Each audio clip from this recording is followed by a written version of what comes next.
We are on. Why are we starting early? Because I accidentally pressed the wrong button. Oh, shit. Really, dude? PC. Or PG. No, we're not starting early. No, yeah, we're on. Everything's working. Hello. Hi. Remember, do not pay attention to that. Yeah, no. But it's difficult because I'm on there, so it's... Alright, people. Hi.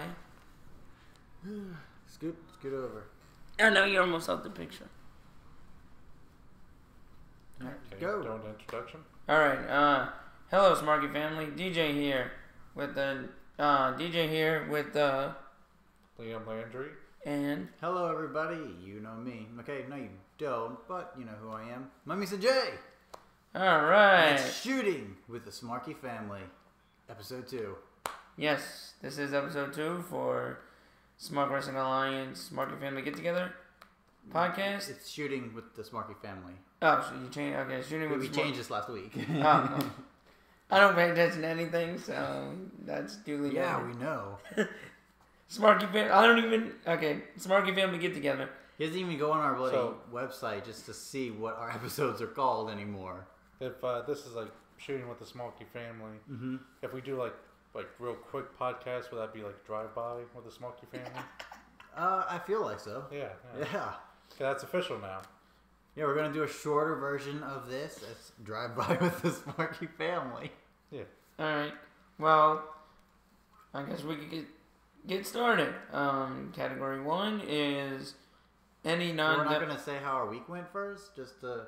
Oh yeah, we had the shake-up. Banter around. Yeah, why not? Just. How It's been a week since I got to see you guys. So. Yeah, how was Raw? Well, I mean. Or give me a short version of how. Hey, so far in my life. General. Yeah, in general just for us. Okay, sorry. Yeah, so the whole week I got to go out to New Orleans, not watch anything. I got a fitting for a project that I'm on, which is fun. I get to play the piano a lot too now. So I've been able to do quite a bit. And next week should be even more fun because I'll be on set of said project. Yeah. So I'm having a good time. How you, Liam? Well, I had a death in the family recently, so... my condolences. Sorry to hear that, man. At the funeral Friday. Oh, well. Yeah, so... Wow. What about you? Oh, yeah. Y'all don't... Smarky family doesn't know this, but I bowl on Wednesday nights in the league, and I had 6 in a row going until I screwed it up in the 7th frame. So, yeah, but... And then you got to see the Pels get a clean sweep. Yeah, the New Orleans Pelicans are moving on to go play Golden State in the NBA playoffs. That was fun. So yeah, it was a great week, and it's even better now that we get to talk about the shake-up and all news and WWE, non-WWE, whatever you want to talk about. So let's get right to it. Our first segment is news and non-WWE, and I will talk about the new Japan World Wrestling UK tour starting in May. The following people who have been confirmed. There's gonna be help me out with this, Liam. Probably ask the guy who knows more Japanese names. Yeah, help me out with this. Do you want to read the names? Yeah, I'll read the names for you. you. Thank you. Okay, so where are we? Right. The first one? Yeah. Alright, so we're going to have Hiroshi Tanahashi, Toru Yano, and IWGP Heavyweight Tag Team Champions Evil and Sonata of Los Ingobernables de Japón. And that's like a tag team match happening there. Yep. Then they're joining forces with Ring of Honor stars, the American Nightmare, Cody, Jay Lethal, Young Bucks, which is Matt and Nick Jackson, Adam Page, Bully Ray, The Kingdom, which is Matt Taven, Vinny Marseglia, and TK Orion. Punishment Martinez, Kenny King, and Shane Taylor. They're all going to be there. That's yeah. about it, huh? Until the names. So the dates are the 24th through the 27th, with the 25th being excluded from this. So they're gonna have something on the 24th that's 7 p.m. local time. So I'm guessing that's Scotland time. Yeah. Sounds like that'd be right. The 26th will be at 6, and the 27th will be at 5:30. Local. They'll be in Scotland on 24th, and 2 places, London and Doncaster, on the 26th and 27th. So I don't know much about these stars, but well, you know Cody. they're going back to UK. Cody Road used to be Cody Road. Oh, okay, yeah. So I know about Cody Road. Used to be Cody Road, but they're going back to UK for the first time in a long time, I think. And they're just trying to Ring of Honor is just trying to expand internationally, and I think that's really great. So And then teaming up with New Japan. New Japan too, Oh, right? That's Yeah. really cool. That's gonna be cool. Any thoughts? So yeah, I feel like anytime promotions can expand outwards to other, because we know New Japan is in America right now with their California dojo. We also know that WWE is expanding into the UK scene, and you have to assume they'll be going to Japan. And in the fact that Chris Jericho has been wrestling at New Japan a couple times, it's great. And New Japan, Ring of Honor teaming up and doing this UK tour is bloody fantastic, and I'm wishing them all the best and success in their venture. Yeah, I mean, it should be great, and I haven't looked yet, but we'll see if that's streaming on the New Japan World. Oh yeah, totally. I can do some review of that if they are. Yeah, oh, and if it's if at all possible, I'll come by and watch with you. Yeah. Yeah, so I've Liam, always wanted to see a lot more Kenny Omega and Tanahashi. So yeah. yeah, so we might have a little more New Japan stuff because Liam here bought the network, kinda. Yeah, the New Japan World Network. Yeah, so we might expand a little bit and get a little more. Oh, we're So they definitely have, going to expand you guys. They have little by little, 100%. like I think I need to double check, but I think I read on there that they're also supposed to have the All In pay-per-view Oh, awesome. for Bullet Club. On the New Japan. Oh. Because they also have some ROH stuff on there too, because of them working together. Yeah, totally. Oh, nice. So since it's gonna have that Bullet Club pay-per-view is gonna have New Japan talent, I'm sure that's in their contract that it'll be on the network as well. Awesome. So, That's sweet. That is super sweet. so yeah. So that means that Smoke Wrestling Alliance is all in. Smart Wrestling Alliance is all in. Yeah, And I like the it. tweets will come out. The tweets will come out, and we'll hashtag and all that goodness. Yeah, we'll let y'all know when we do it. So. All right, so Liam, you want to go next? Yeah. Yeah, I'm gonna keep it in the UK, and we're gonna actually talk about Progress Wrestling. They're having their. Can you say a little bit of what Progress Wrestling is for people who don't know? Well, it's a British wrestling company, British wrestling company. Okay. That's been around for quite a while, and if you also watch NXT or the UK tournament, they had quite a few Progress guys. Awesome. Trent Seven, Tyler Bates, Pete Dunne had all worked with Progress before, and still are really. They always have a yearly tournament, which is Super Strong Style 16. They're gonna have that coming up in the 27th of May. Awesome. Well, it starts 27th of May. It's a 3-day event, a 3D tournament with 16 members, which is why they call it Super Strong Style 16. And they finally released all the names for it, so I'll just kind of quickly go over that. We have Jack Sexsmith from England, Pastor William Erie from England as well, Travis Banks from Australia, or I think it's Australia. Yeah. New Zealand's flag looks a lot like, so it's sometimes confusing. Also from England, Trent Seven. Once again, one of the Mustache Mountain. UK tournament guys.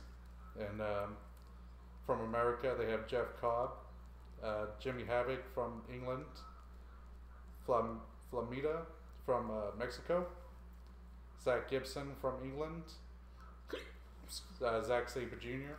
England as well. He's fantastic. Yep. Tyler Bates, the other half of Mustache Mountain from England. I think they're gonna put them against each other. Yeah, probably. Good storytelling there. Yeah, David Starr from the U.S., Flash Morgan Webster from Wales, Nathan Cruz from England, Mark Haskins from England, Mark Andrews from Wales, and Matt Riddle from America. Now, it's actually an interesting thing. I guess it ended up getting shifted because of disputes. But originally, I don't know if you noticed, but Cassius Ohno was actually lined to be in there as well. Oh wow! Awesome. But I'm reading off of the actual Progress website here. Mm-hmm. So I guess that kind of fell out. Yeah.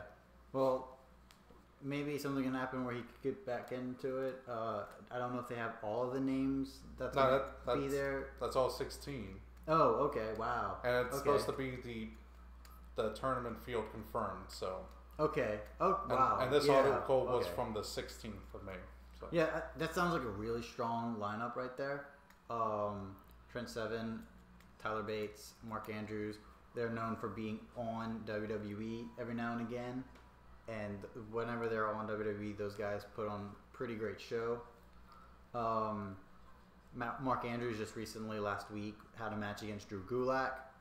So, yeah, that seems like a really, really good lineup of wrestlers, and I'm interested to actually checking that one out too, seeing just how good that tournament is.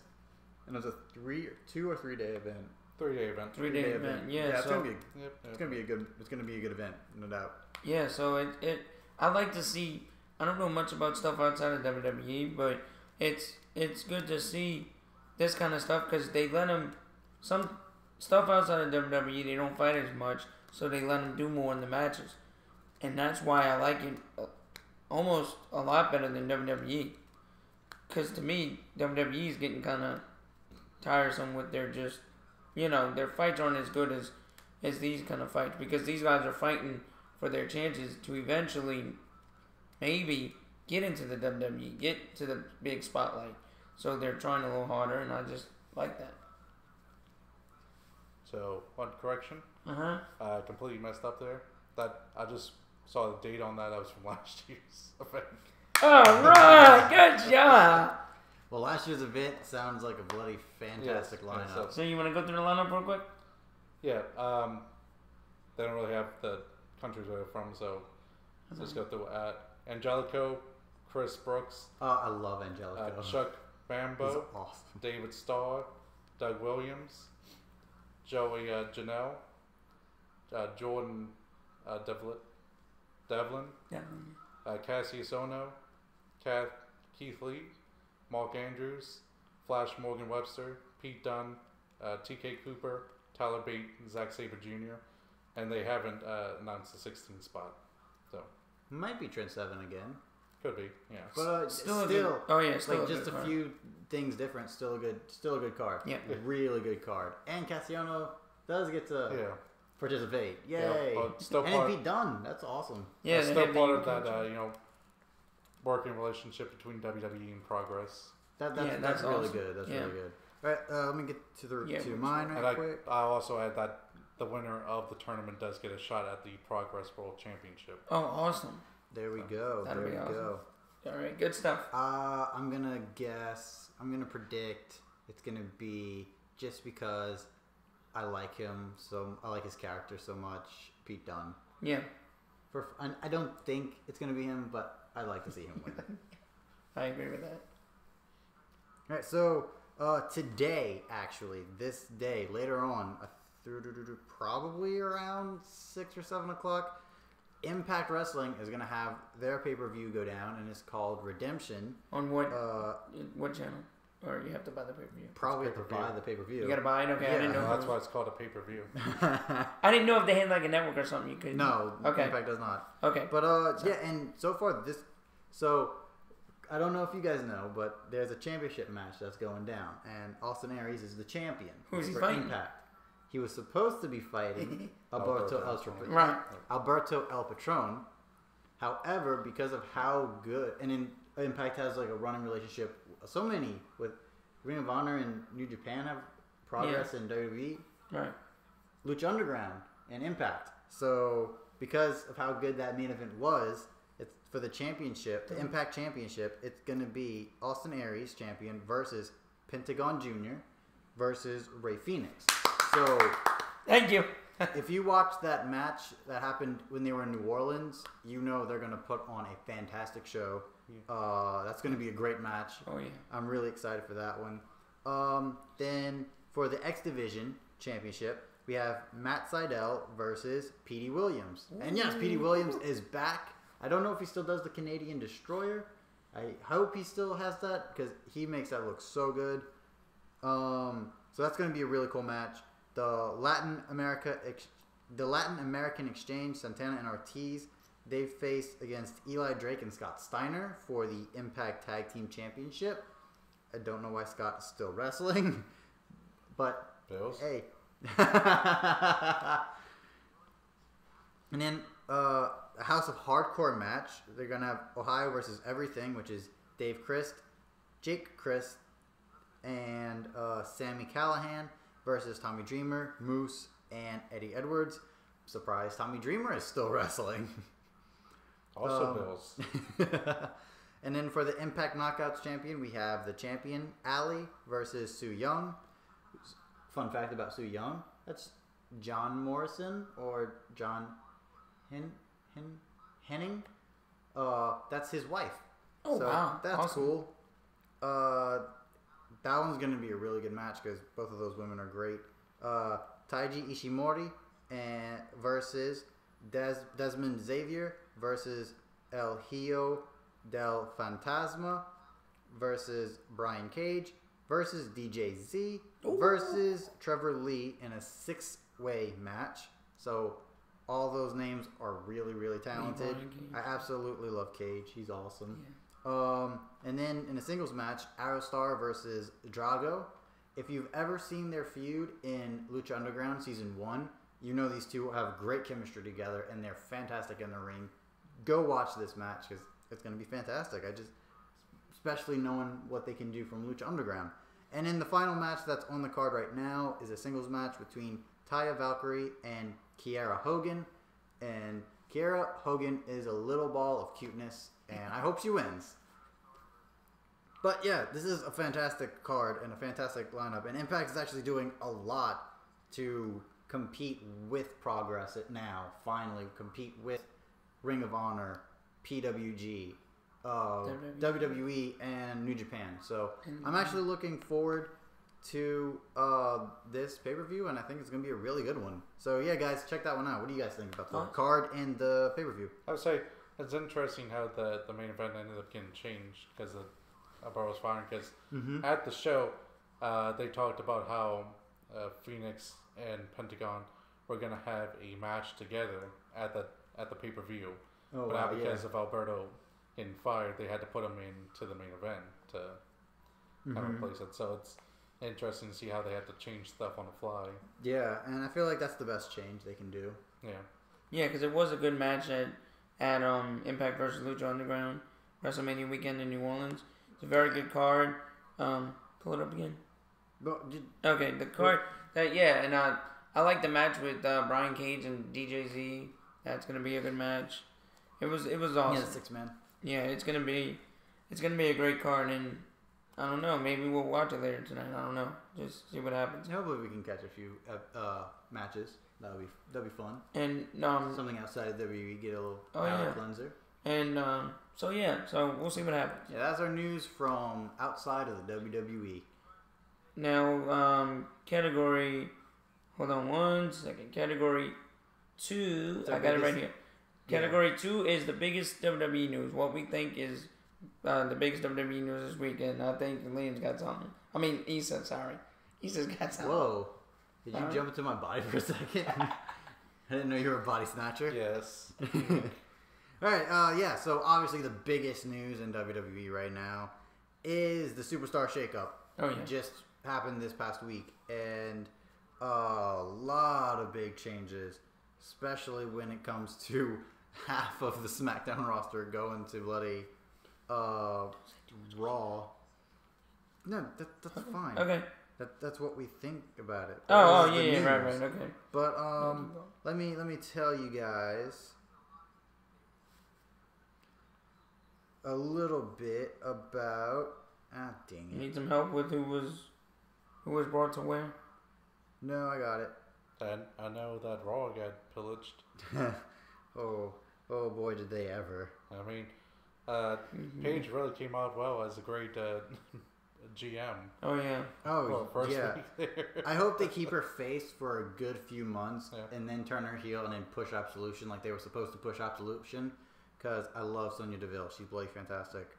Push Absolution straight into the waiting legs of Charlotte Flair. No, cut down the legs of Charlotte Flair. They're too long. But yeah, so Raw has Sunil Singh and Jinder Mahal. And Jinder was the USA champion, but lost it to Jeff Hardy, who then brought the championship back to SmackDown. Riot Squad, Ruby Riott, Liv Morgan, and Sarah Logan. Finally, Liv Morgan and Alexa Bliss are on the same show, so we can have them team up and be the little blondes.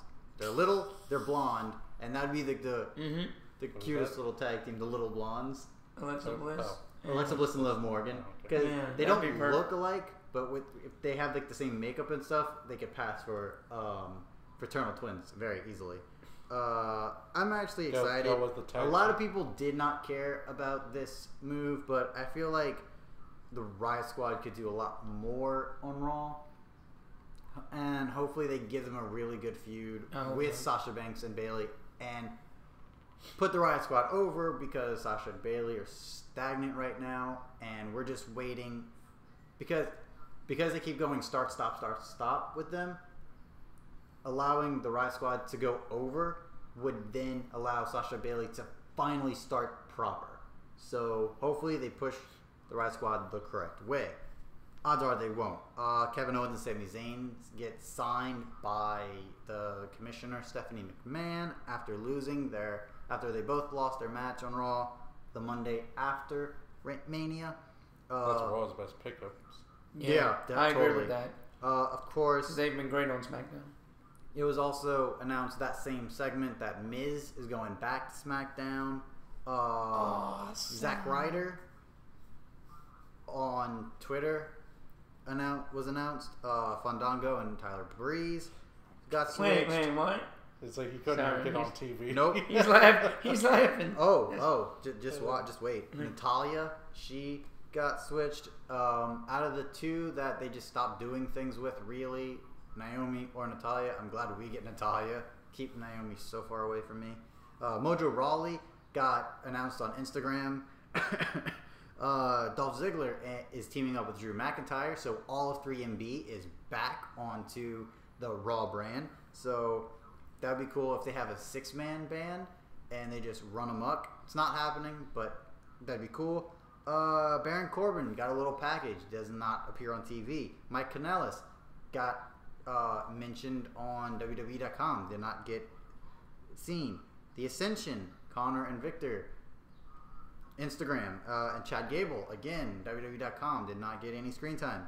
Only last one was Bob Roode. Bobby Roode is now on Raw. Hopefully they'll turn him heel and do the right thing by Bobby, or team him up with Bobby Lashley and they'd be called Bobby. The Bobbies. Bobby Squares. Yeah, and like I said, Jeff Hardy, and then Absolution, Mandy Rose and Sonya Deville is on SmackDown. Samoa Joe is on SmackDown, and that's a big hit. Sanity minus, which hurts my heart, Nikki Cross is on SmackDown, and that's Eric Alexander Wolf and Killian Dane. Big Cass is now on SmackDown, feuding with Daniel Bryan, so that should be a good feud to at least get. But Daniel Bryan's also feuding with The Miz right now. They can have multiple feuds. Asuka, the biggest one, that should not be on SmackDown, but whatever. And Luke Gallows and Carl Anderson. Mm-hmm. So now the original club gets to come back together and do their thing. Sheamus and Cesaro, which I'll get to Wouldn't be the original that. club. R-Truth and Andrade Cien Almas and Zelina Vega are going to make the jump up to SmackDown as well. So a lot of craziness, a lot of big losses for NXT, but even bigger for Raw, and a lot of talent. I feel Raw is 3 hours, so I feel like the stuff that SmackDown couldn't do with the mid-card, they can actually do on Raw, but that is if they do something with these talents. But we'll see. But yeah, overall, interesting shakeup. Don't know why I still called it a shakeup. It's a weird title for it. Just go back to the sports term, a draft. But yeah, it was pretty decent. Oh yeah, and had some good segments in there for the week. But hopefully, after the Greatest Royal Rumble, we get real feuds and real storylines, and we'll talk about that too. All right, what do y'all think? What you got? Yeah, I mean, I think the shakeup was fine, I guess. Since I don't end up watching Raw or SmackDown weekly, it doesn't really bother me too much, especially since I knew all the NXT people were moving up when they were. So, yeah, I mean, I think everything kind of works out fine. Like I said before, it was pretty damaging to Raw overall, but... Yeah, but I feel like Raw can get back their momentum. Yeah, I mean, if they work they right. just need to have Brock Lesnar drop that title. Also make the argument that it wouldn't be the original club, because Done with Finn would be the original club since he started Bullet Club. Well, the original club on WWE. Okay. Because when they were the club, Finn was injured, I believe. So they just did a bunch of stuff with... So, I mean, I guess they could do that, have them as the club, and then they would just never accompany AJ Styles to the ring ever, or do backstage segments, just like with Finn. We'll see what happens. Yeah, it was a really good shakeup.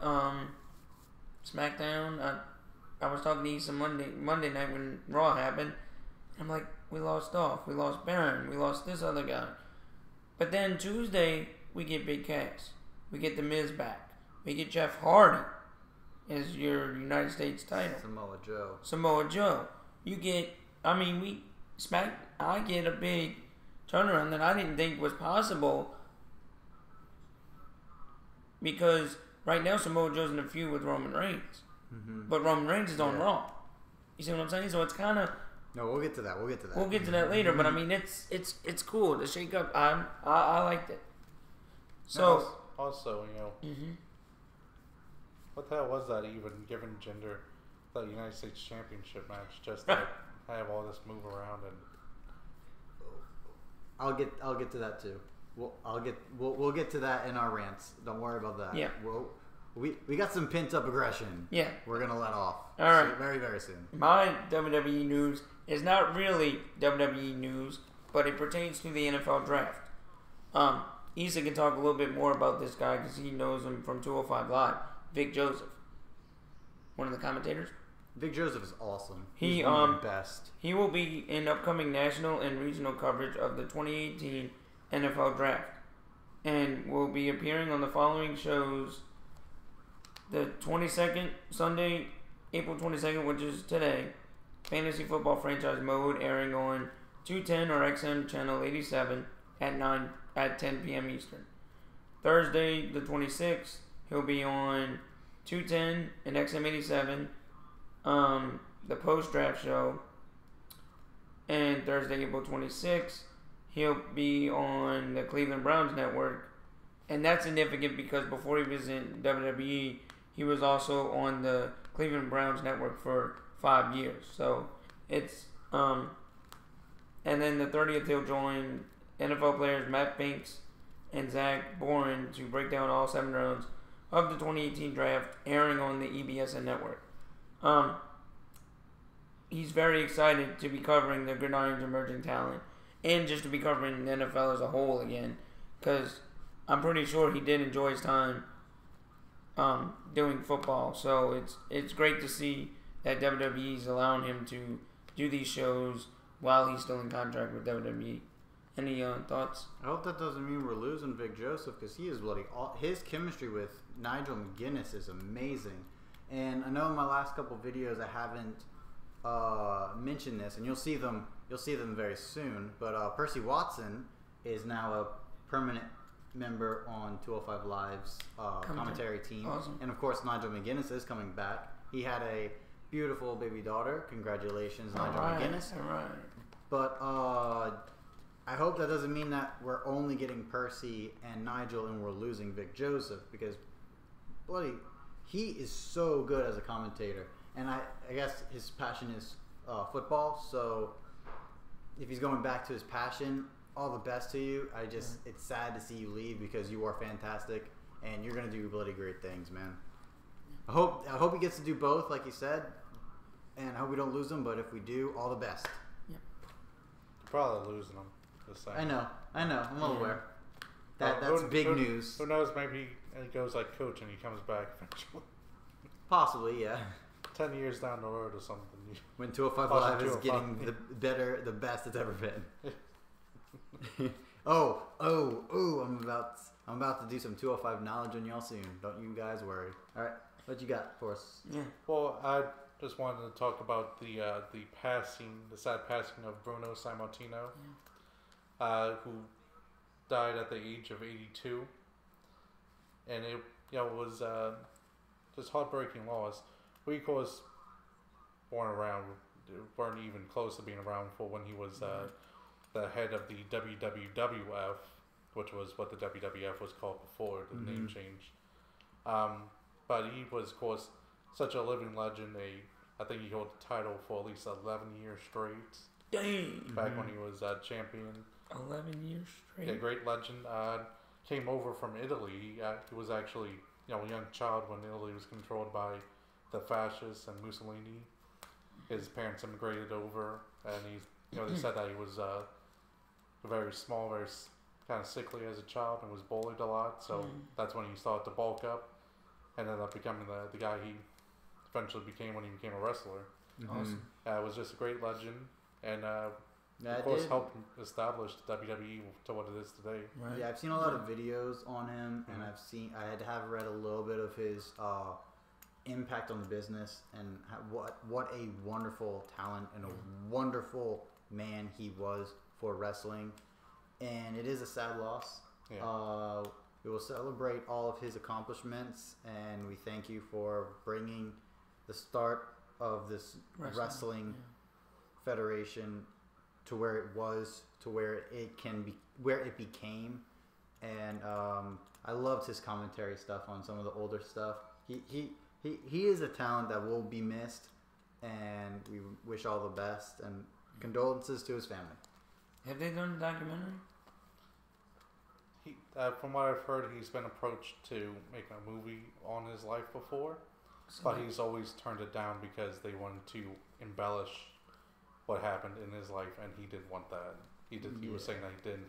So they probably won't do a movie or documentary. It depends. Now when that it goes to his family. Now that he's dead, they might. I'm sure they could do something for the WWE Network. I'd rather WWE Network or HBO do a documentary on the man. Or I was even thinking maybe a 30 for 30 for ESPN. Something like that. Yeah, totally. That'd be awesome to do that. Just as I know they have. He's made an autobiography, or biography. But the story of his life. I would like to see a 30 for 30 and see what the impact. Not just what he did in WWE, but what Vince McMahon, what Triple H, what other superstars thought that his impact to wrestling was. I don't know much, like Liam said, we don't know much about him. We didn't really watch him wrestle. We don't really know how much bigger the WWE got because of this, or how much, I mean, if he wasn't there, it's not quite sure if there would have been a WWF for Vince McMahon to buy from his father to even make into the WWF. WWE. Bruno is a lasting impact on the business, and I will be shocked if Monday Night Raw and SmackDown Live do not do a memorial. What's that bloody word? Memorial service. Memorial, yeah. Just a sound of silence. Yeah. Because of how much of an impact he was on the company, but also how much of an impact he was with Vince McMahon. Yeah. And on that sad note, he will be sadly missed. So on that sad note, rip Bruno Sammartino. No, let's not rip him. Let's just celebrate his life and let him rest in peace. Yeah. We move on to a little happier note. The best segment in WWE this week. Yes, the best segment. So it's gonna be super happy. And I have one. I guess. Wait, what was your favorite? Mine? Yes. Wow. The main event on SmackDown, actually. Okay.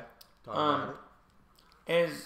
I don't know if y'all know this, but the Smarky family, I even have the shirt. Cup of Hater shirt. Who do we have over here on the back? Cup of Haters on the front. I loved it when Enzo and Big Cass were together. So, to see Big Cass return and have a feud with one of my favorite wrestlers that Liam got me interested in, Daniel Bryan, because he won the title at WrestleMania 30, and just to see him fight the Authority like he did, I think it's going to be a great feud. It's going to be cool to see a big guy versus a smaller guy in a feud together. I have no idea where they're going with this. I don't know why they're doing this feud, but it's going to be interesting just to see where they go with it. Y'all thoughts? Yeah, I mean, it definitely be good because Daniel Bryan. So yeah, I think this is a good way to improve onto Big Cass and hopefully give him a little bit of flair and not just have I'm big and keep him boring, because Enzo, despite all of his troubles and stuff, Big Cass needed Enzo because he is not good on the mic. Right. But I like the match before this happened. Yes. Rusev and Aiden English versus Daniel Bryan and AJ Styles was fantastic. Oh, it was. And then you have the longest uppercut from Shinsuke Nakamura. Like, he low blows him, and he just holds it up there, and heel Shinsuke versus AJ Styles is going to be so much fun. I'm so looking forward to that. And that's at Backlash, by the way, I think. It's before that. Oh, it is? We'll get to it. Oh, yeah, I know. And and then Big Cass coming back, and all the feuds are set up, except for Rusev's, of course. But it should be good. It should be good. I did enjoy it. What do you got for us, Liam? Okay. Yeah, I was going to talk about it as my favorite segment as the it's technically two connected segments, but that was the Johnny Gargano return in NXT. Came out first to cut a promo with his wife, coming back, and of course welcomed by the NXT crowd. Yep. And also, of course, connected to that is the main event of that evening, which was Candice LeRae versus Zelina Vega in a match that, of course, connects all into Johnny Gargano's return, and also involved Johnny and Adrian Almas. So, I mean, I think it was just a great segment because it was just such a heartwarming build and payoff and everything. Isn't Adrian Almas the champ? No, he lost to Aleister Black. He lost to Aleister Black. That's right. Watch this. Yes, I forgot. Live, in fact. I know, I forgot. I'm sorry. Yeah, and he also called out Aleister Black, and Aleister Black answered the call in that as well. So they're setting up Aleister Black versus Johnny Gargano. Oh yes. So there's your next 5-star match.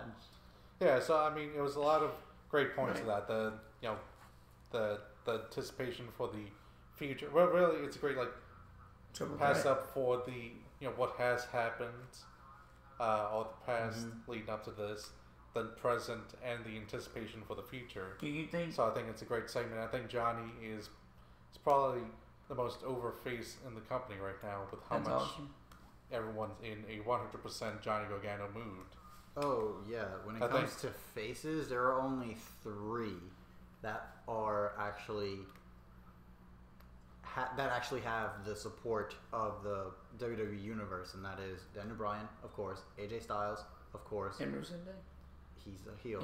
That's right. And Johnny Gargano. Yeah. Okay. Those are your only 3 big faces that has all of the And I mean, Ricochet, Velveteen Dream, and a couple of others might get there, but right now, no one is at the level of those three. Yeah, Right. Well, I'll say Dream's more of a heel, really. But But it's really hard to tell, though. Yeah, It is. Yeah. You're right. that's another thing he's ambiguous with. But even with Tweener. kind of like going back to what Triple H said after the Gargano Ciampa match, he said that in that entire arena, every single person was behind Gargano, and not a single person was cheering for Ciampa.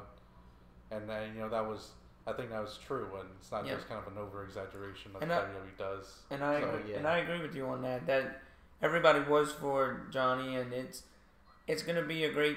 And I'm anticipating there's a triple threat because Aleister Black does get his rematch. Sorry, not Aleister Black's champion. What's his name? Adrian Almas. Sorry, does get his rematch. So, from what I just heard Liam say, I'm pretty sure it's gonna be triple threat. And like Issa said, another 5-star match that NXT does in every pay per view. They have at least one 5-star match. I mean, I think it's going to be they named the match between Aleister and Gargano for next week, so I think it's going to clearly be interrupted by Almas to set up a triple threat for TakeOver Chicago. Is that right before SummerSlam? Do you think he's gonna be staying there and not and they just not do the rematch? He's going to be coming up. I mean, he can do both shows for right now. That shouldn't be a problem for him. Yeah, we'll definitely see. Because, I mean, they would have already filmed next week's NXT. Yeah. And then he doesn't really need to make another appearance until TakeOver Chicago. So Awesome. Okay, yeah. So that should be really cool. Yeah. And then my best is like I was struggling with this one. I really was. But then I watched 205 Live, and I watched the Lucha House Party, which was Gran Metalik and Lince Dorado. Kalisto was backstage. They faced off against Hideo Itami and Akira Tozawa in a Texas Tornado tag team match. What is that? What is a tornado? Texas Tornado is a tag team match where there's no tags. All 4 men are in the ring at one time. And anybody can pin anybody? Yeah. And, awesome. Well, one team can pin any other team. Yeah. And this match was beautiful. The story, they built it up for a good 3 months. Wow. And the story between Hideo Itami and Akira Tozawa and the Lucha House Party and just all the intricacies going in and out. The luchador style with these two are just so great. You had a moonsault from the top rope to the floor in unison, they were in sync doing this. It was you just gotta go watch it. If you have the WWE Network or you know someone who has a WWE Network, episode 73 of 205 Live. It should be the first 205 Live up there when you search for it. Just watch that main event. Watch the whole episode, but watch that main event because it is what 205 Live should have been from the beginning. The crowd was absolutely loving it. The spots that they did were great. The storytelling bits they did were great. And the future for 205 Live looks really, really good. And hopefully crowds starts really getting invested because these guys are great. And yeah, this was a fantastic match. I don't want to say, if you watch the video, I will spoil it. But right now, I don't want to spoil it. Go watch it. Go check it out. It was so much fun and a thing of beauty. Go check it out. 100%. Go. I guess I'll go check it out then. Yes, definitely go. Okay. That's all you got. You have no reason not to. You have the network. I know you do. And Do I? I do like since Triple H has taken over 205 Live, they've brought in a new manager. The talent. I've watched a couple matches. Drake Maverick is doing a great job in his role. They have just. I mean, I saw the 205 Live match. You go watch that match too. I will before WrestleMania, and it was awesome. The title match. I mean, don't get me wrong, 205 Live title matches were good in the past, but this is just 205 Live is just getting an overhaul. It's just more of a reason why Triple H should be over everything. I mean, Raw and SmackDown, would it be too much for Triple H to go over it all? Maybe, but... You could tell he was the one who took full control over Ronda Rousey. Because he was doing things that NXT does and not the main roster of WWE. Right. So it would be nice, but I do understand why he isn't, because of all the stuff that Vince McMahon has set in place with the charities and stuff like that. But nope. I mean, I was just saying, go watch it. Go ahead. Okay, so basically, they're both gonna go watch it, and they're gonna really, absolutely love it. All right. Next segment we have is Are You Serious, WWE. This is a segment where we just kind of turn to start. I'll let them start, but we just kind of vent on what we like, so what we don't like or like, whatever. However, go. I mean, I could of course gone with still the diving headbutt, with Lars Sullivan doing a diving headbutt on a steel chair.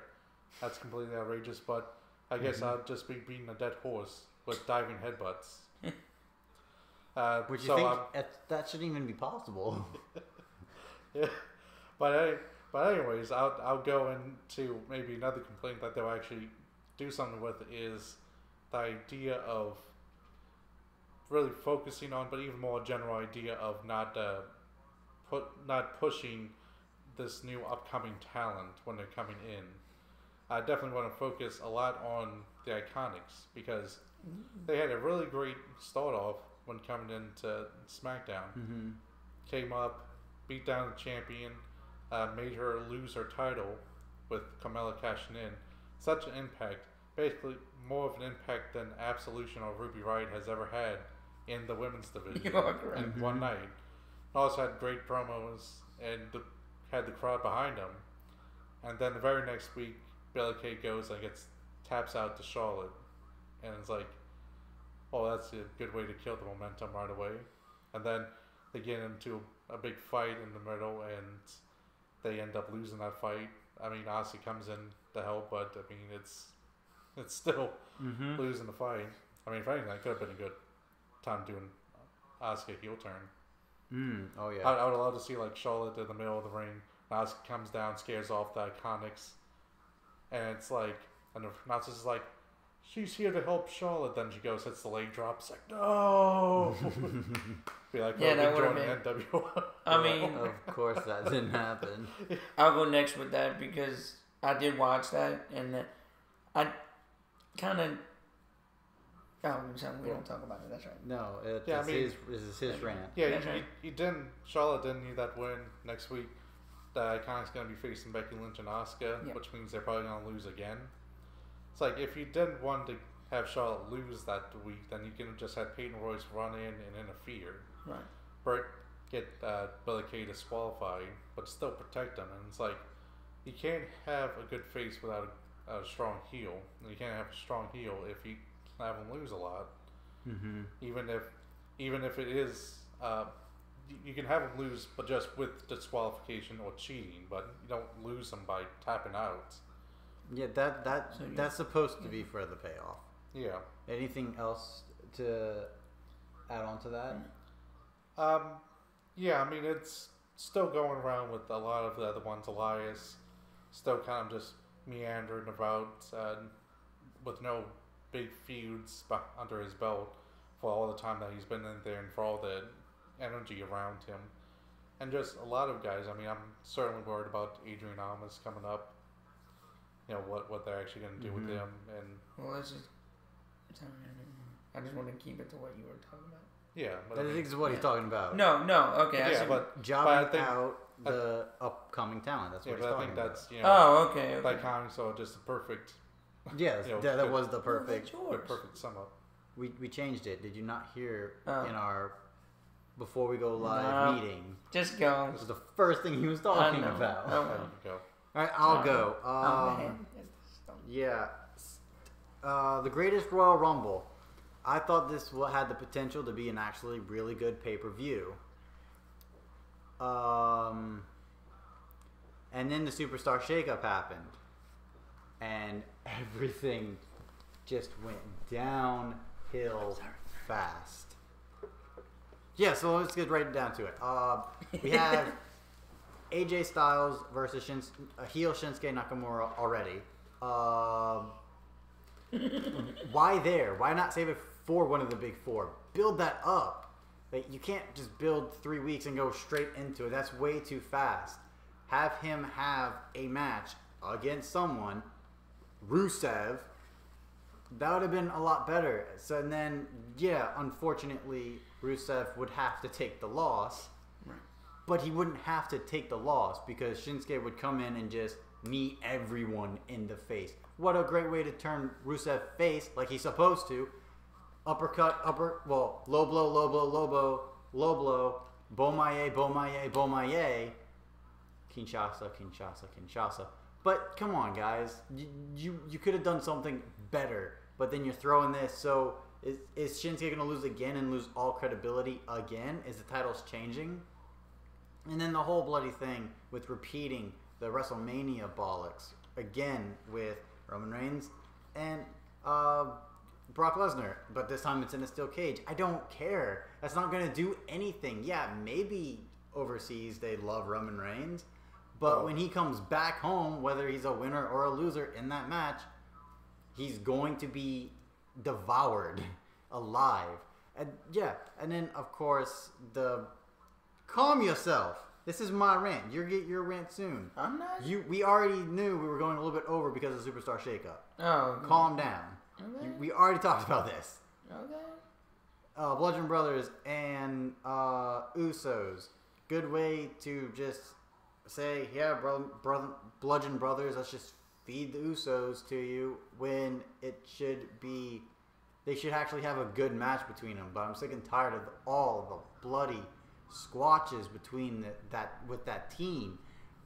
And then thank you so much for not only basically saying, yeah, the only person winning the IC title is going to be Finn or Seth, but probably Seth retaining. Not only that, but a good way to saying, oh yeah, Jinder is definitely losing to Jeff Hardy again. And again, Samoa Joe is not doing anything. Yeah, he's doing great promos. People love him. He is over with the crowd. But his whole backlash and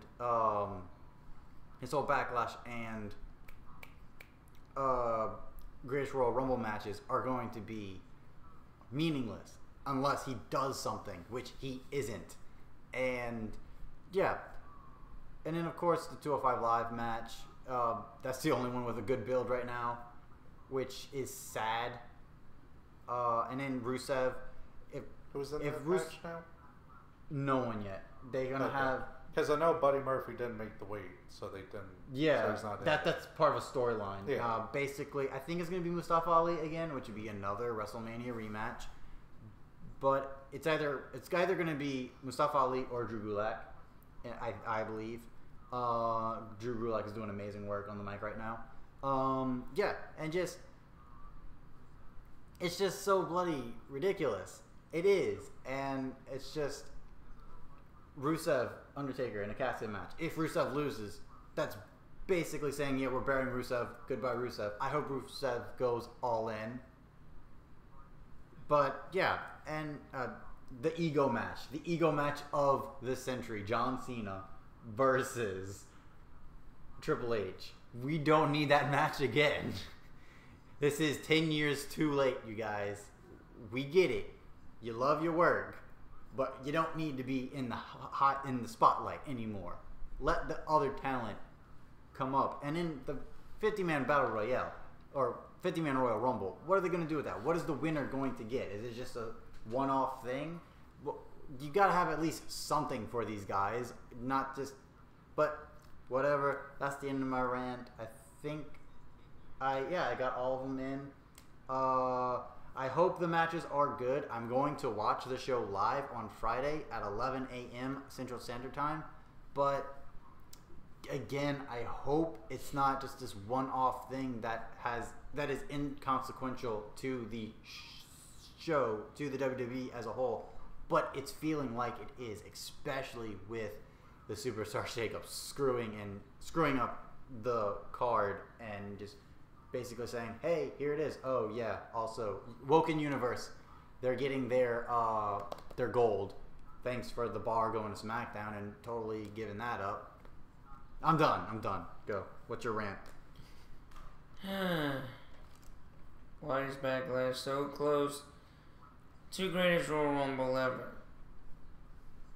Because you're not gonna make whoever fights the Woken clan after the bar. I mean, it's Backlash. Backlash is a mix, right?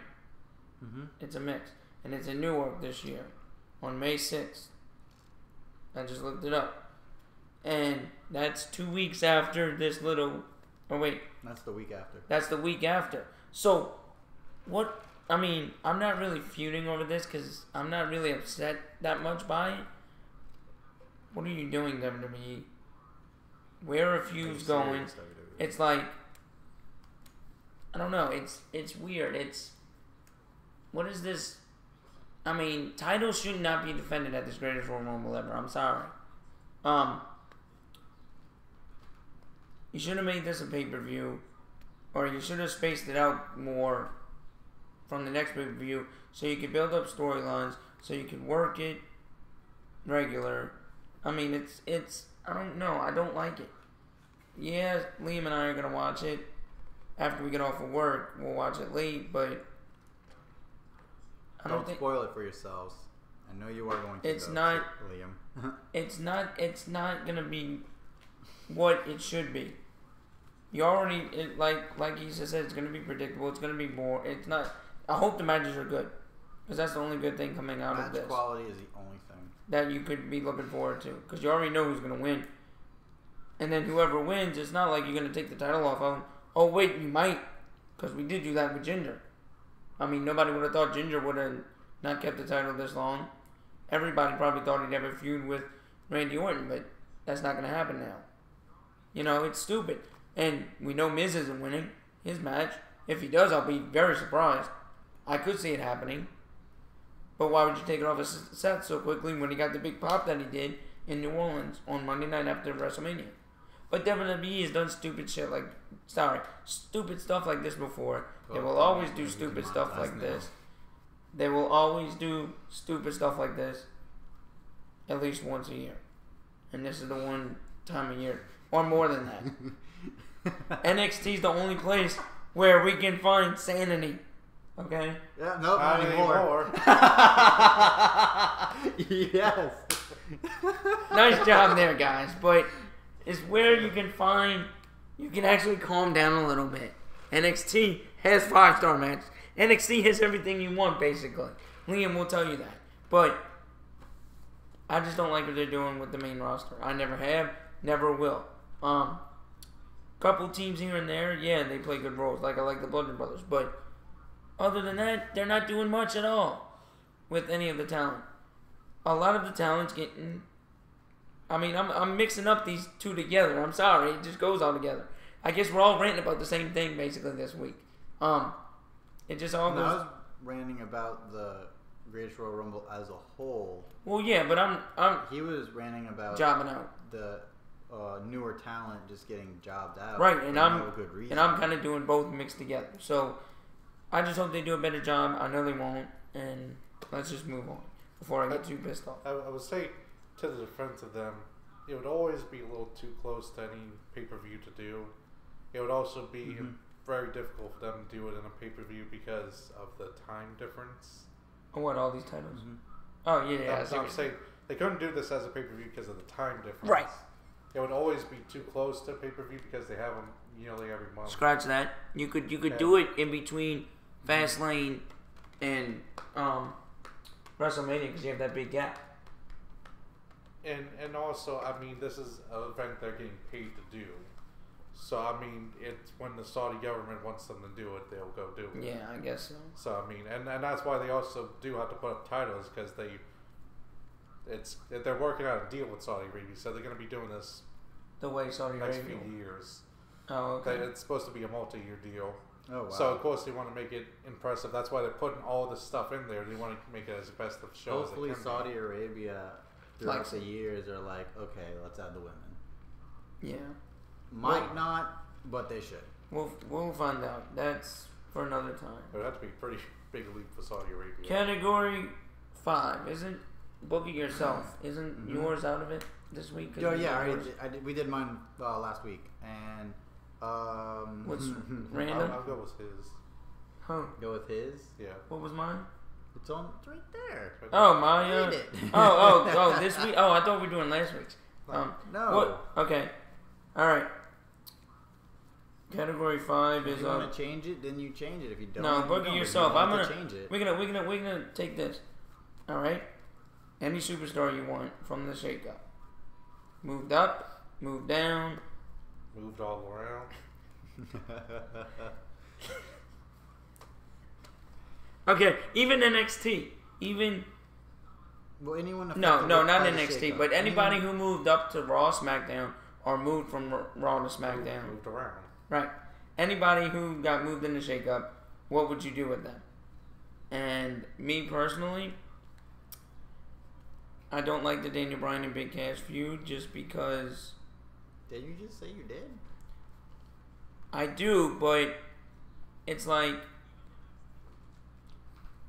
I don't. That would have been better for right to the Miz feud with Daniel Bryan instead of having them do something. Right, it's weird. Well, you had Shinsuke come out and hit Daniel Bryan first 2 weeks ago. Now you have the Miz in the middle of the show talk about Daniel Bryan. Now you have him with Big Cass. Where I don't know where they're going with Daniel Bryan. What is Daniel Bryan's next opponent? Like Liam said, it should be the Miz. I mean, that's why they wanted the Miz back on SmackDown. But now you put Big Cass into the mix. I don't know. I personally would make Miz just milk it, and every time Daniel Bryan is about to, just something happens where he can't get to the Miz yet, and they save that. They build it and they save it for Mania, because that's a Mania match right there. That long? Heck yeah. I could see that. Oh heck yeah. That's your plan? And for a title. So that's what you're talking about? No, that's how I book them. Oh, definitely. No, book anybody. How about one of the times Daniel Bryan's going to attack the Miz as a way to stop him defend? He pulls out Monroe Sky. And just pulls him out. So you can't attack me while I'm holding a baby. Oh, I got this beautiful. That would be wait, good. Wait, that and would even, be good. and even better. Why would you mess with her? Why would you mess with this beautiful face? But yeah, the one person, the main person that I to book would be giving Breezango the titles. Eventually, the tag titles on any show. Oh yeah, because I feel like I agree. I feel like, or if not Breezango, then definitely, because I feel like this is a good partnership to bring Dolph Ziggler into the limelight again. Ooh. Dolph Ziggler and Drew McIntyre. Ooh. Give them the titles off of the Woken Universe. Around SummerSlam or the other one. Survivor Series. Survivor Series. I would do that. Man, what's yours? I would say go with Joe, Samoa Joe, and go into his tear. Like, he's gonna be facing Roman Reigns at Backlash. Gonna be losing that at Backlash. He should win. I mean, I'm just saying that's probably what's gonna happen is losing him, and then just have him go into this fit of rage and destroy everyone on SmackDown. House of Pain Part 2. Yeah. Wait, what? The Hall of Pain, yeah. Hall of Pain Part 2. Oh, never heard of that, but okay. Basically, just go around, destroy everyone on SmackDown. I mean, you start off with smaller tiers and then it just keeps going up higher and higher, just facing down and beating up everyone. And I feel like his gimmick should be, no one is able to tap out. He's just such enraged that when he finally gets someone in the cookie to clutch, they pass out. Like they can't even. I agree with that. Just keep him strong. The quality of the match too good, but then once he hits that cookie to clutch, he gets it in so tight that everyone just passes out instantly. And the ones that do fight it, even better, put them in the Kokita clutch, and then like wrap up the legs around the arms and clench them out so that they don't have a chance to tap out. There you go. Oh, there you go. Just like he doesn't want them to tap out, he just wants them to pass out. And that could be a line. Pass out, not tap out. Oh, I like that. Awesome. And WWE, we're giving you this for free, guys. Come on. just have him run such a tear to the point where it eventually comes down to a champion, Daniel Bryan, just coming off the feud with The Miz as the WWE World Heavyweight Champion. He's the last man, and he has to stop Samoa Joe. Basically, he's distracted with The Miz the whole time, and he just has to realize who's the biggest threat in SmackDown, and he has to stop Samoa Joe to save the life of SmackDown itself. There you go. So, and have that, a championship feud between them two. I would like that. And that's how we would book it ourselves. That's awesome. So next week we'll do Liam's Book It Yourself segment, and then we'll just start all over again with Issa going first and so forth and so on. Next we have category 6, which is what do you think? Where for newcomers, where we ask, I'll pose a question and then Lisa and Liam will answer, and vice versa. So we'll let Liam go first this segment. Okay. What do you think is, what do you think about the whole Rusev stuff, especially behind the scenes? I mean, it seemed like he was so upset about his placement there and was going to leave, and now he's back in the casket match. Apparently what happened with that is he was in an interview with TMZ where he was playing as the heel, you know, still in kayfabe, saying that Undertaker's an old guy and he doesn't have it anymore. And then they took him out of the casket match because they thought Undertaker was offended by that. And the Undertaker came out and said, "No, I'm not offended by it. You know, he's just playing the part." So that's why they put him back in. Wow. I feel like the Undertaker. I mean, it's just like, yeah, I'll answer this one first. Mm-hmm. I feel like the Undertaker is a professional, and he loves this business, and he knows kayfabe like nobody else. Like kayfabe is his life. Because of the character, The Undertaker. Mark Calloway is a bloody fantastic wrestler and a bloody fantastic actor / character in The Undertaker. So it's upsetting. I feel like Undertaker would be the person to swerve Vince McMahon and let Rusev get the win. I would say if Undertaker wants Rusev to win, Rusev would win. Oh heck yeah! And I feel like Mark Calloway does like Rusev. I mean, it would even be a thing where he could have asked for this match because I mean, Undertaker's in that position. He asks. Oh yeah, he asks. He says what he wants to be in. He wants to be in matches. And what I saw at WrestleMania, he's at a higher tier than Bloody Cena. And what I saw at WrestleMania with the way Undertaker was fighting really well, coming off the ropes. Like y'all been saying in 2009 Undertaker, I heard that on XM radio. He's gonna make Rusev look really good. Now don't get me wrong, Rusev his matches have been pretty good the last few months with this new gimmick, the Rusev Day, and it's gonna look even better with the way Undertaker's fighting. So if Rusev wins, I think it's gonna be because Undertaker wants him to win. I don't think WWE would write it up to where Rusev wins. I just don't see WWE being that. All I'm hoping is that he gets the push he deserves, and I think if he ends up winning, you'll definitely be staying. Oh yeah, if Who? Rusev. Oh yeah. I feel like they should give creative control to the Undertaker now, because the writers that they have are just horrible. They suck. Yeah, we've had a couple of good feuds, and now we have a couple of good feuds moving forward. Daniel Bryan, The Miz, Right. Shinsuke, and AJ, Samoa Joe, and Roman Reigns. And then Samoa Joe versus all of SmackDown. Hopefully, potentially. Hey, that's right. And in the Woken universe. Yep. But other than that, it's a lot of stagnant. Yeah. The same old, and we need something or someone to shake it up. And no pun intended, not to deal with the superstar shake up, but shake up the status quo in writing, matches, and storytelling. What's your question? Yeah, DJ? well, mine is, we don't know if this is going to happen yet, it's just rumored right now, is the new women's tag titles. If it happens, okay, say, let's just say both sides get it. So SmackDown and Raw both get tag titles for the women's.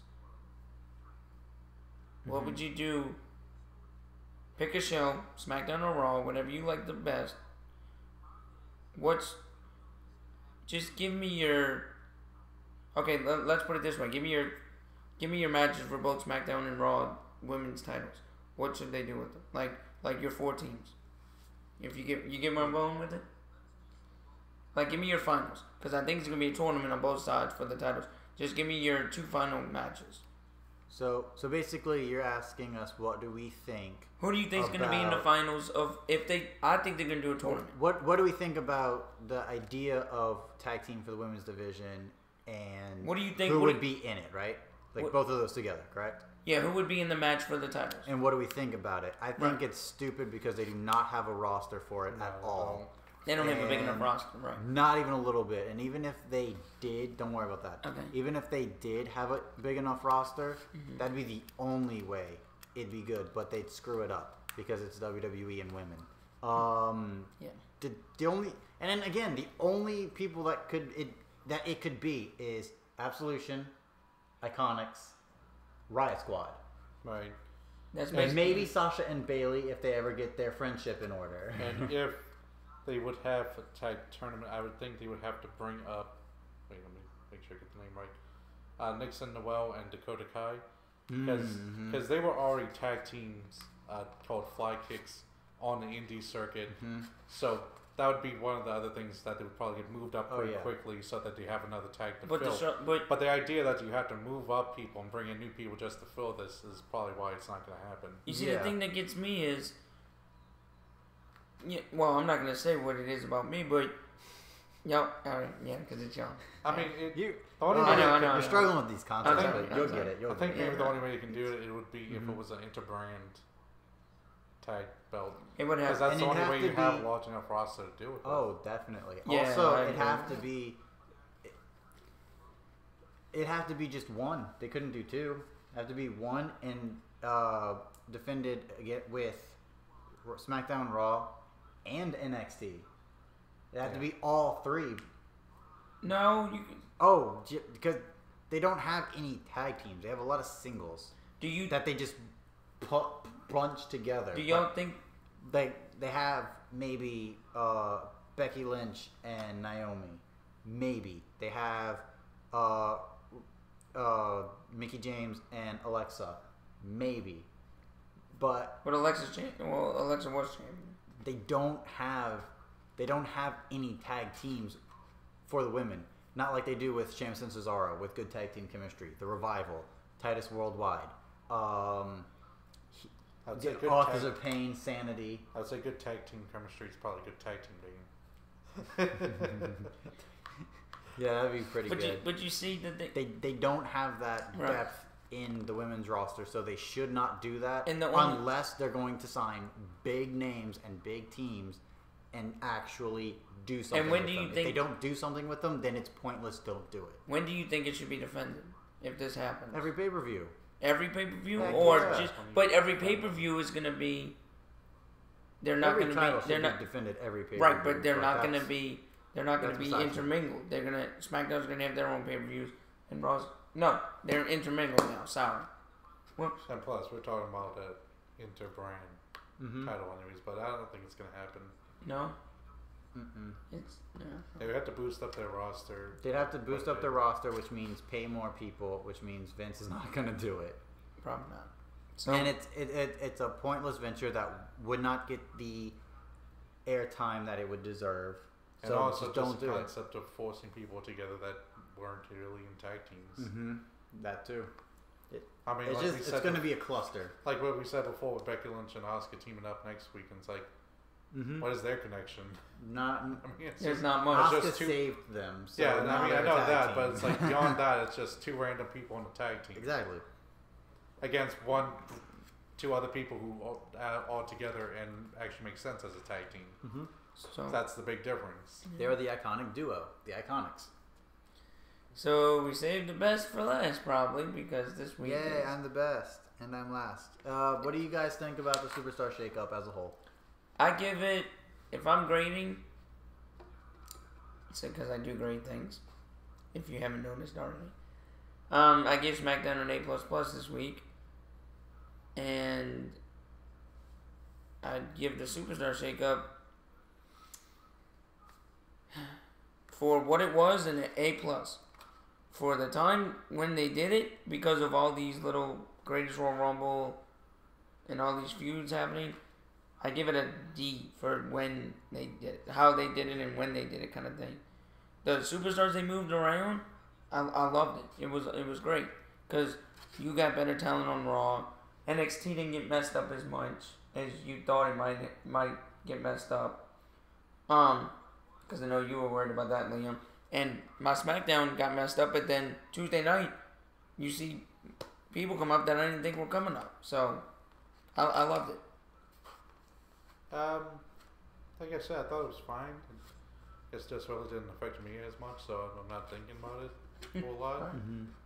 So, I mean, you did lose pretty great talent, unfortunately. Yeah, but I felt like most of that's moving up. I mean, Authors of Pain can, not to say replace, but their composition is, but I guess I'll just say replace, because I don't have a better term for it, by Bull Raiders. Mm-hmm. Basically a pretty equal trade-off there for what they can do and what they position they play. Mm-hmm. Adrian Almas, I already felt was going up. I already felt Santy was going up. I mean, at least we keep Nikki Cross. Makes no bloody sense. Yeah. That even is a testament to the lack of roster depth for the women's in NXT itself and WWE as a whole. That Nikki Cross, one of the greatest women's wrestlers, is not with her stable and is staying down in NXT. Doesn't make it look sense. Well, still have some good talent there. I mean, Candice LeRae made her in-ring debut, and some people were questioning the idea of whether Selena Vega is going to stay with Almas on the main roster or not. Well, she as also of right made, now she is. I know, but I'm saying Okay. stay with.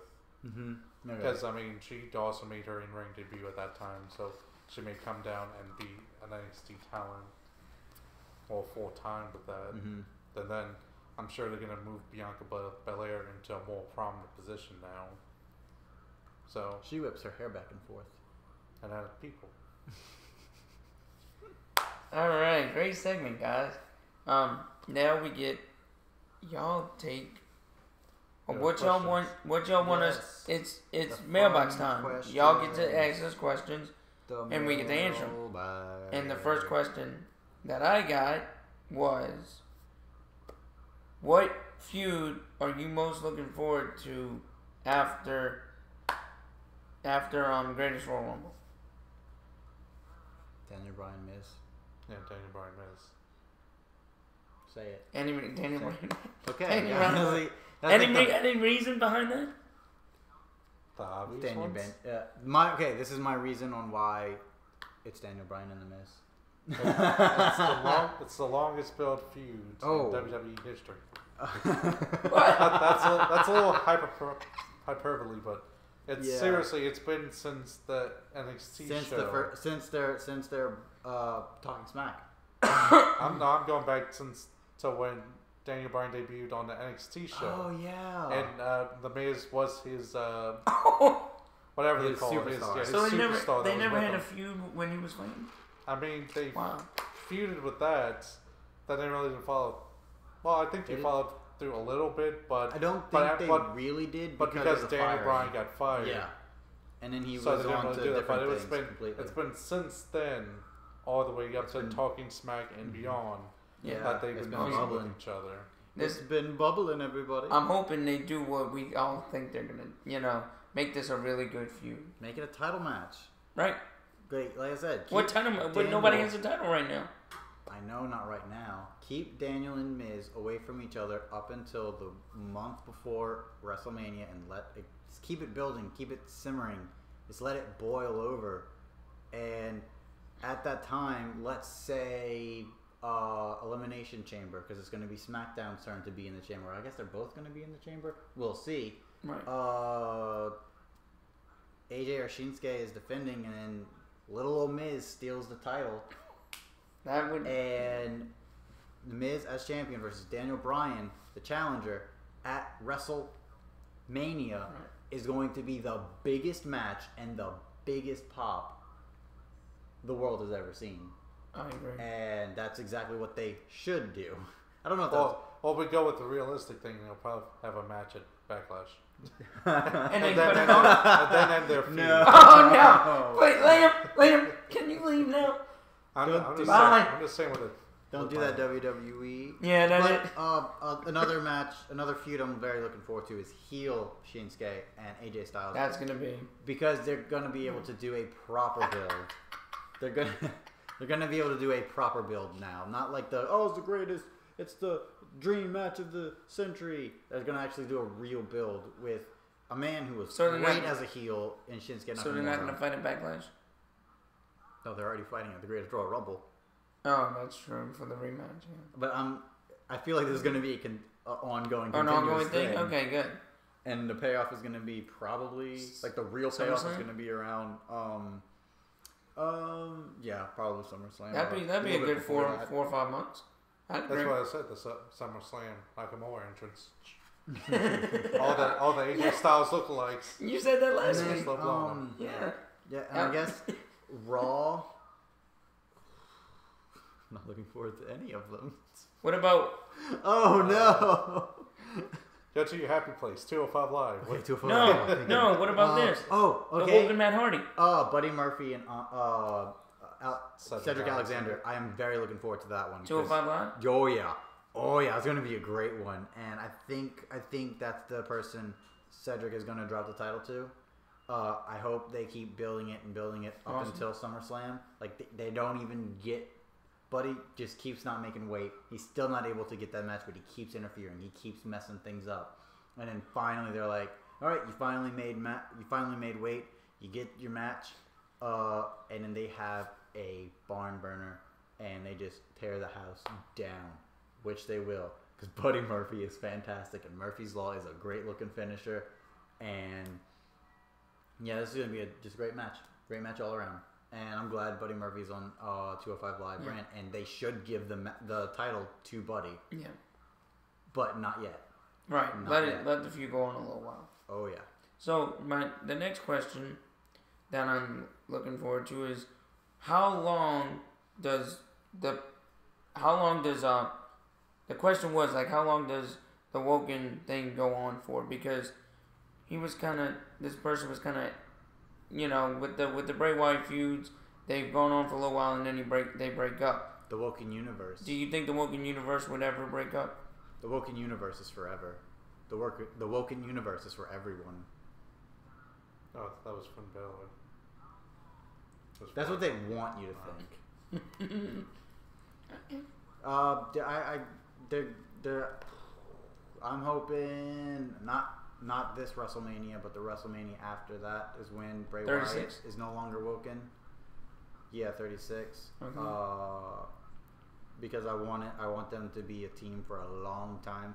Because the concept of face Bray, and he's having a blast with Matt. You can already tell in his 2 matches, they're just having so much fun. They're laughing, they're enjoying themselves, and that finally Bray gets something good. I want it to last at least a couple years. The Woken Universe does not need the titles that entire time, but I feel like they should, when they get the titles, keep it for a year, drop it at Mania, get sent to SmackDown, get those titles another year, drop it at Mania again, and then the turn happens. That's ideal booking. That's long-term booking in its finest. But with all the other feuds that can potentially happen with Woken Matt Hardy, like Goldust or Cena or whoever, Thugonomics comes back for a little while. He goes into Lake of Regeneration, comes out. And he has the Thuganomics. But yeah, I would absolutely bloody love the Woken universe to last at least a good 2-3 years. That's what I want to see. Yeah, I'd say that's a good amount of time. Since it can always become a stable and just add more members to it. Oh yeah, totally. It can always just kind of come and go. Really, it doesn't really even have to end with Bray Wyatt, and like they can have Bray Wyatt and Matt Hardy split, and it doesn't necessarily need to end. Yeah, totally. I mean, you can look at stables like DX or NWO or Bullet Club, and you can see that they can just stay around for long periods of time. Yeah, and then they don't always. And then, like I said, they can always drop the titles. We're not at the age where the egos are just so over the roof. I know a lot of people are still, but it's not as bad as it was in the early 2000s, 90s, 80s. So they can easily drop titles. They can easily just still be a strong faction even without the titles. Right. And hopefully Vince is like, oh wow, Bullet Club is doing amazing things. They have the titles, they don't have the titles, and they're keeping the stories interesting. I want a piece of that action too, because that's good merchandise right there. Woken Universe is a great merchandise opportunity. And then just the Woken Universe as a stable would be just something fun. Yeah, I can definitely see them do some stuff with Undisputed Era when they move up. Oh, because I mean, I Undisputed Era feels a lot like their answer to Bullet Club in a lot of ways. I mean, they even technically have. I know Adam Cole was part of Adam Cole was part of Bullet Club before. So he was in it, or he was approached by them. No, he was in it. Oh, okay. He was like in their ROH branch. Okay, awesome. Yeah. Any y'all got any questions? Yeah, I got one question. What was your favorite Jacob? Like, which one person was your favorite? You're making that difficult, dude. Can I tell you my worst? That was asked by Francesca Bettinelli. She's not with us today. She has sadly passed. I'm just. Thank you for the moment of quiet. If she was passed, I wouldn't be here. No. I don't think any of us would. No. We'd have the week off. What's yours? My favorite was. Okay, so none of the SmackDown gains are my favorite because that means I lose them. But The Miz. For me, I'll go first. The Miz. The Miz, because we get the Miz and Daniel Bryan feud. That I know it doesn't mean not much to you. What was your favorite loss? I say the Miz. Favorite loss from NXT? Mm-hmm. I don't know. I mean, it's kind of difficult to say because I think all the ones that went up, except for No Way Jose, can do a lot of potential in the main roster, especially. Yeah, they just thrown No Way Jose with. Though I will say, realistically, Almas may not be picked up as much from Vince McMahon. I think Killian Dane will still be kind of going with because it's still more of a Vince McMahon guy. So who knows with that? So I guess that's probably going to be one of the bigger things. Them and Authors of Pain, because once again, more Vince McMahon type guys. Yeah, and they're already squatching Heath and Rhino twice now, so they're going to be doing a lot. They're going to be fine. Don't they know he got kids? Dolph Ziggler. I don't think they care. Dolph Ziggler. I think Dolph Ziggler, and then teaming up with. They were probably going to do a thing where he would lose in front of his children, but Shane McMahon was going down with them for gimmick infringement. But yeah, completely Dolph and Drew. I think them teaming up together brings, again, spark into Dolph and brings something new to Drew McIntyre. Yeah, I was kind of thinking about that. But Drew McIntyre would have a nice run. I mean, when he first... He's the epitome of the Vince McMahon guy. Yeah, I mean, when he first debuted, that was his actual gimmick, was that he was a Vince McMahon guy. You think they'll go back to it? Came out and said, this is going to be the future champion. And that's how he did his heel run. Now when you do that with Roman, he's supposed to be a face one. Yeah, good job there, But Vince never came out to actually publicly endorse not Vince, endorse Roman. So endorse himself. Oh, he's already done that. But that should be really good. That's probably, along with Kevin Owens, Sami Zayn, the best pickup from Bollocks! I can't believe. Of course, it's bloody. How did you forget about that, man? Because the only thing I would say with Kevin Owens and Sami Zayn is I would kind of rather them not go up immediately. I mean, I thought it would have been even better if they kept this going and they start doing indie stuff. Yeah, I was watching. Like they'd be that last person in the Strong Style 16 is just Kevin Owens, Sami Zayn, but it's in their actual indie names. Yeah, they just Steen and El Generico. Yeah, they just kind of keep playing it up. I thought, and I'm gonna give credit to Wrestling with Regret here. I think it was Jay Biggs. He was saying that it would have been funny if, even though they lost, they came back to SmackDown, but as El Generico and another luchador style, but Kevin Owens still has his Kevin Owens garb, and we obviously know who it is, but he has the mask on, so we don't know, and it's Kevin Owens and Sami Zayn as these masked wrestlers. I mean, something they like that to would do. be funny as heck. That would be. And I feel like the two talents that could actually pull that off is Kevin Owens and Sami Zayn. And then, of course, they're not even trying to hide it. They're using the pop-up powerbomb and I feel like Mr. America gimmick when Hulk Hogan got fired. Around the time when he lifted up and winked at the crowd, just in case you didn't know that it was actually Hulk Hogan. Oh, you didn't know? That would be bloody fantastic. And we also did that was Bo Dallas in NXT. After he had to leave, he actually did that. Get a mess. That's funny. Yes. They should do more crazy. Back when they did stuff with Bo Dallas.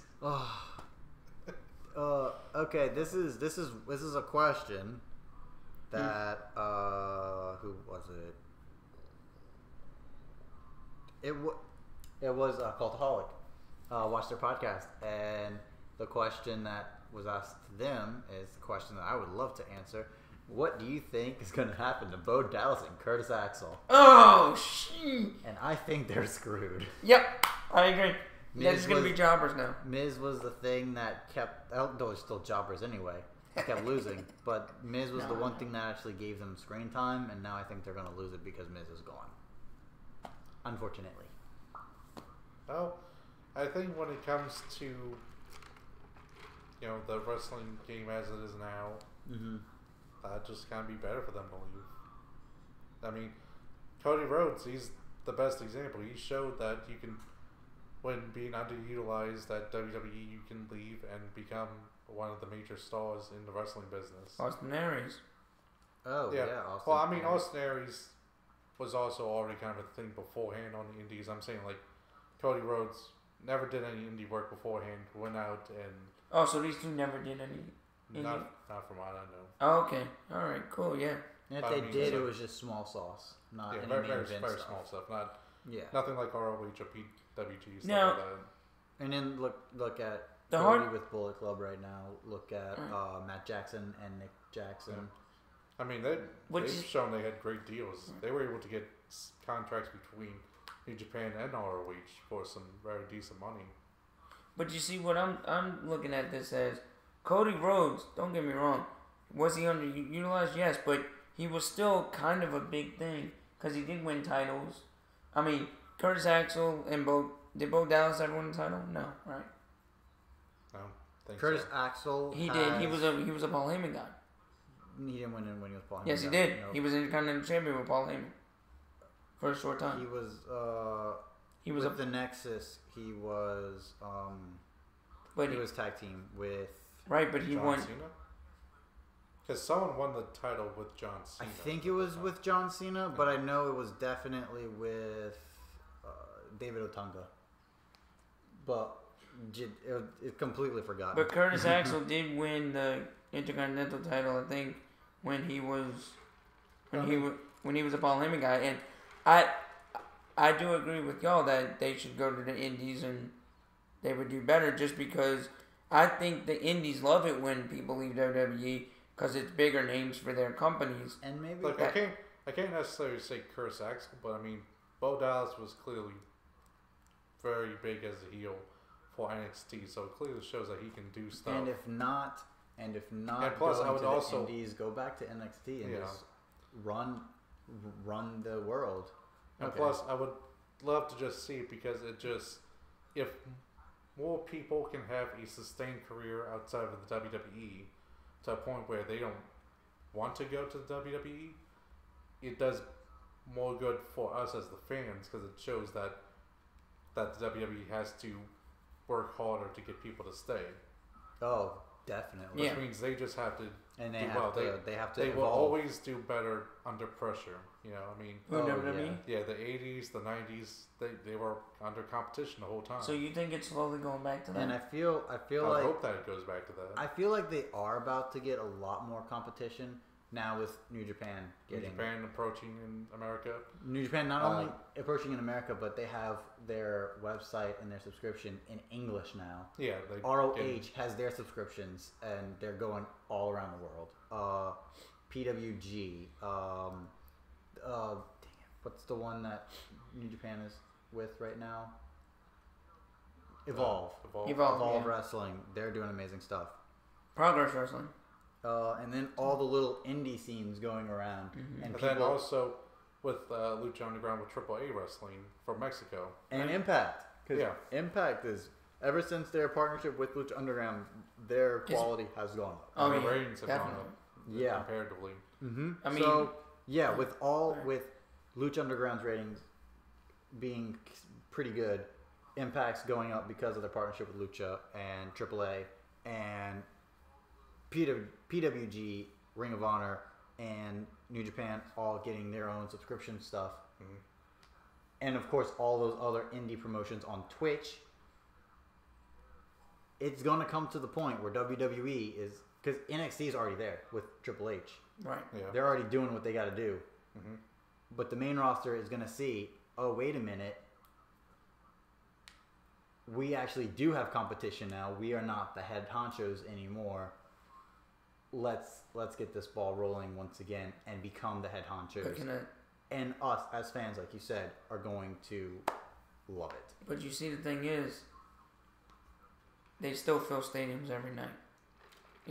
Or whenever they do a pay-per-view or a show, they fill stadiums. SmackDown stadiums are failing still. Maybe the Superstar Shakeup is going to do a lot of good. You can definitely see some arenas that are half empty when going into the events. I mean, they like to pack the crowd on one side. Now we did go to the Raw a couple years ago or something. It might have been the last Raw before WrestleMania came here, and the 300s weren't even open. Right. I mean, and the Raw after WrestleMania, you had almost every seat filled. Mm-hmm. So they, like you said, they do that and they make the people face one way, so it looks like it's jam packed when it's really not. So I guess I never really looked at it that way. Thank you for that clarification. But TV ratings are still up. Everything's still up, but no, they're just fluctuating. But you're gonna see it, like y'all said. I guess you're gonna see it start to decline if WWE doesn't change something. Yeah, I mean, it's really just going to decline with stars because I think NXT is a big saver. I don't know if a lot of people look at it. The idea of saying so much talent probably came to WWE because of NXT. And NXT, so many guys who would have been like, Vince McMahon would misuse me, would go there just because the Triple H wants them. Mm-hmm. Triple H went and built that cruiserweight division. Vince McMahon would have never done that if it wasn't for him. Oh, yeah, and then look at what Vince McMahon did to the cruiserweight division and what Triple H has to do to get the cruiserweight division back on its feet. Yeah, they're still getting this is awesome chance. They're still getting all this great stuff, right. But they still have that uphill battle to climb because they're like the first match, which was Mustafa Ali and Arya Daivari. The crowd was just dead, and people were like, Arya Daivari, no one knows who you are. I was like, screw you, you mark. But Yeah. And I mean, even think about it, it's like you think Vince McMahon would hire Gargano or Ciampa? You know, I don't know. There would have been so many times where I don't know if these guys would have even been there if it wasn't more for the goodwill that's brought up from NXT. Mm-hmm. And if they didn't have that, and they did have better options in the Indies circuit, it would be a lot of people just not going to WWE, and that would hurt them in the long run. Mm-hmm. Yeah, I do agree. Yeah. So that I also feel like they should add 2 more belts to WWE main roster show. Why? Because you have because look at all of the talent that they have. But there's only have 4 belts to go. They can have a lower mid-card belt, like bring back the European title or something like that. Bring back the European title. Bring back the light heavyweight title. Well, I mean, that's still mostly the cruiserweight title. Or bring back the hardcore. They're not bring back. I know. So you're saying all they have is they can bring back, say, a TV title. Yeah, TV title. Intercontinental Championship, the U.S. Championship, the Universal, and the World Heavyweight. Those are your 4 main ones, right? Oh yeah, and that's but that's it. That's all you're going for, basically. Yeah, and then you have so many multi-man matches because there are so many people that doesn't have a feud or doesn't have something to wrestle for, to go for, and 2 more, 1 more on each brand will be enough to let everybody get a piece of something and then you wouldn't always have to you could have a lot of single matches again for titles, or you could have single feuds like I want this title, no I want this title, you know what feud while the people fighting for the title feuding, and then the winner they get their feud, and they can have like a merry-go-round effect. You know what I would love to see? I would love to see what you're saying, like a tournament where a feud goes on for a little while with this guy, and then you fight 2 or 3. Talking about a tournament. No, but I'm saying like listen, just listen where I'm going with this. You have a feud with this guy, best out of 3 matches, and then you move to the next phase of the tournament. Whoever wins those 2 feuds move on and have a feud of their own, and until you get to the final match, you go for the title. Well, yeah, we'll definitely talk more about this Friday and next week. But yes. Can I also throw out that Vince McMahon doesn't like tournaments? Oh, I know. Oh, that's why he named it the Eliminator. Yeah. I don't know why he doesn't like tournaments, but I'm surprised he's not bringing back the King of the Ring. Oh, it's a tournament. It's like, whatever reason, he just doesn't like tournaments. I love tournaments. It gives a lot more flavor. What I would love for them to do on the network is a World Cup. Wrestling World Cup. Just bring in big names all over the world. Kind of like what WCPW did. Yeah. And be kind of like what they did for the cruiserweights or the women's, but just general. Like all different sides, you know? That'd be cool. Granted, I think the next original one would probably be like a tag tournament. Like a giant tag tournament. Yeah. No, I think the next one is going to be I know, UK 2. I mean, I know they're going to have the UK 2 and then probably another Mae Young, but I'm saying like the next new one. And technically they had Cruiserweight 2. But they used all of their talent, but I would love to see a proper Cruiserweight 2 bringing in new people. But if they did like a generalized one, a world one person I would absolutely love to see in it, Kenny Omega. Yep. Kenny Omega or Okada or Naito. Some of the New Japan guys. Wait, you said one person. How about bringing Pentagon? Bring some guys from Mexico. Phoenix. Yeah. Drago, Aerostar. Alright guys, that's all we have. We're way over now. Yeah, that's all we have. Sorry we went way over. We're just kind of bullshitting. We're just kind of BSing now. So our second strike. Thanks DJ. Sorry. Dang it. It's okay. No, we're good. It's DJ always keeping it clean. No, but we had fun today talking about the shake-up. That's why we were a little bit over, but shake-up was fun. I think this week was a great it was a good week. What do you think? It was a good week. They had a lot of the fans still tick me off. That's why It's not still Beach Ball Mania, is it? No, but I'm surprised because it seemed like it was about to happen soon. It was about to happen again. Especially after those floodgates with Seth Rollins. But yeah, let's just sign out. Let's sign off. Yeah, so please. Next week it will be 1 hour. Don't you guys worry. It's just a lot of crud happened this week. Yeah. So next week we will dial it down. Don't worry. Yeah. Probably, yeah. Give us we might go an hour and a half. We'll see. So give us those likes. Sexy likes. Give us those sexy likes. And the unsexy ones. Don't forget to share to all of your friends. And your enemies. And hit that notification button. No, you gotta hit that. It's the last thing you say. Oh. And if you like what we do, subscribe. Hit the subscribe button so that way you can be a part of the Smarky family. And hit that notification bell so that way you are notified when we go live, which is every Sunday, 1 to 2 p.m. Eventually. And thank you guys so much for watching. We really appreciate it. Yeah. Quick plugs now. Follow me on Twitter at IsaJ_STP. One thing I want to say before, 1 to 2 p.m. Central Time. Yes. So that you know. And follow me on Twitter at Liam_SWA.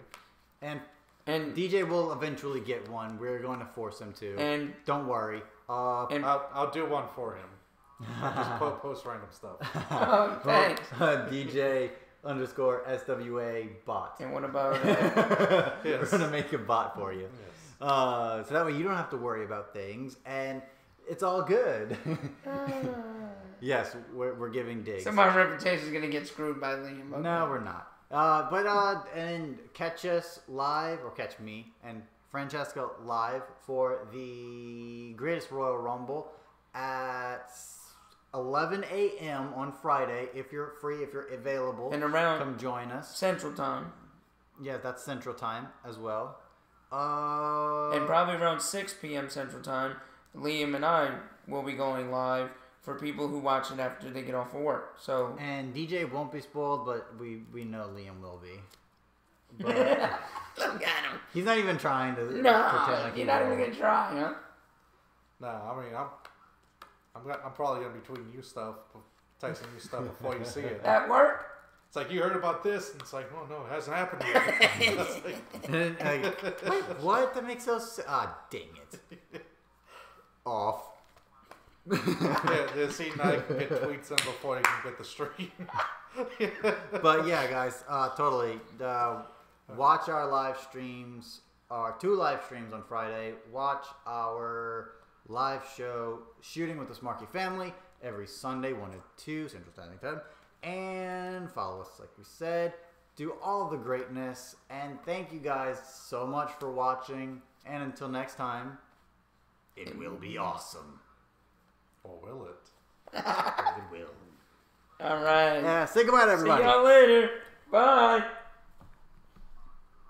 You just keep talking until it's done. It was awesome. It was awesome. It was awesome. It was awesome. I apologize for him. Yes, we all do. Yes. I know I'm silly sometimes and stupid, but it's okay.